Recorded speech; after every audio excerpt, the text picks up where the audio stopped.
shitana una shilinge nong suju dana sajin di chonle mai kuku da bawa mai na kumle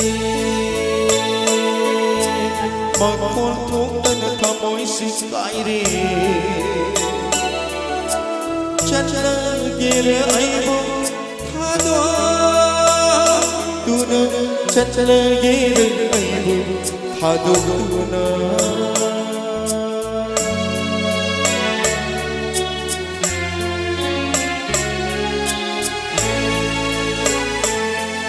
Thank you, sir. Thank you.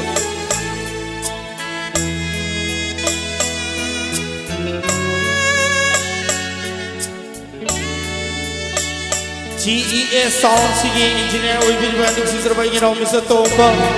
amadi Shim Music Band kita mag-ahubog ko piyo mayam siya nungay na tabi na ba nung ngayrang nahuli nung olelesi lay nam chiên de bigong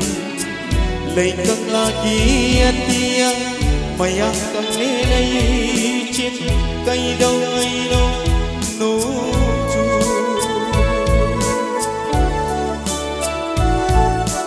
nang na nong padadak phong lay re nang na sau bagi marap khang le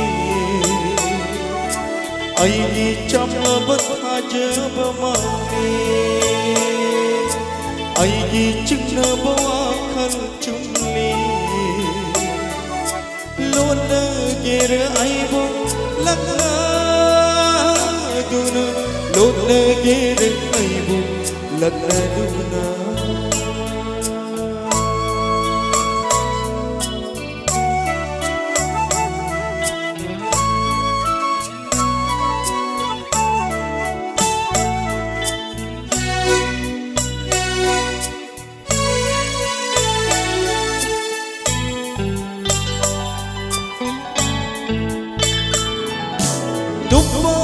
Pangamdi ifut taure biduda birang shintarawa mashigida mati nung shidaruba bineng auri sonarawa may chakuda ba mayri na chale